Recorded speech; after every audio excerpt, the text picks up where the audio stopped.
বিদেশে আসা যতটা সোজা, বিদেশ থেকে বাড়িতে যাওয়া ততটা সোজা না। আমার মা আমাকে বলে, "কিরে বাবা, তুই না মানুষের বাড়িতে গিয়ে একটা দিনও ঠিক মতন থাকতে পারস নাই। আর এখন বিদেশে গিয়ে একটা বছর ধরে কিভাবে আছস?"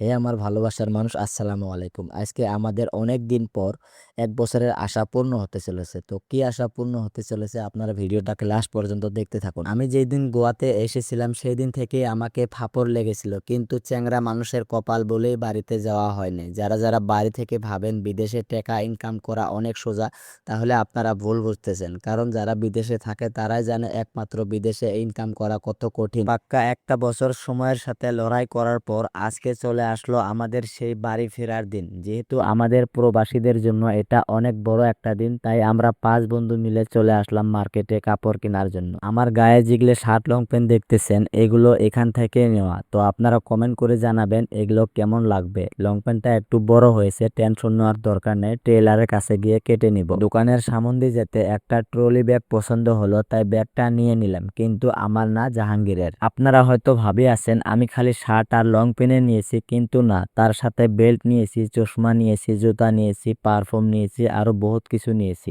সেগুলো দেখাইবার গেলে ভিডিও লম্বা হবে বলেই না দেখিয়ে আমরা ডাইরেক্ট চলে আসলাম মিক্সার গ্রাইন্ডারের দোকানে মিক্সার গ্রাইন্ডার নিতে। কারণ আমাকে বাড়ি থেকে আগেই বলে দিয়েছে যে গোয়া থেকে আসতে মিক্সার গ্রাইন্ডার নিয়ে আসবি, যদি মিক্সার গ্রাইন্ডার না নিয়ে এসো তাহলে তোর বাড়িতে নো এন্ট্রি। তো সেই ভয়ে মিক্সার গ্রাইন্ডার নিয়ে আমরা রুমের দিকে রওনা হলাম। কিন্তু দুঃখের বিষয় দেখেন, এই মস্ত বড় ব্যাগ আমারে দিয়ে টানাইতেছে। আমি যদি প্রথম থেকেই জানতাম এই ব্যাগ আমারে দিয়েই টানাবে, তাহলে আমি এই ব্যাগ কোনোভাবেই নিতে দিতাম না। তো যাই হোক গাইস, রোজা থেকে অনেক কষ্ট করে মার্কেট করার পাশাপাশি তার ভিডিও আপনাদের সামনে তুলে ধরলাম। ভিডিওটা যদি ভালো লাগে একটু শেয়ার করবেন। আজকের ভিডিওটা আমরা এখানেই শেষ করতেছি। আপনারা আমাদের জন্য দোয়া করবেন। আসসালামু আলাইকুম ওয়া রাহমাতুল্লাহ।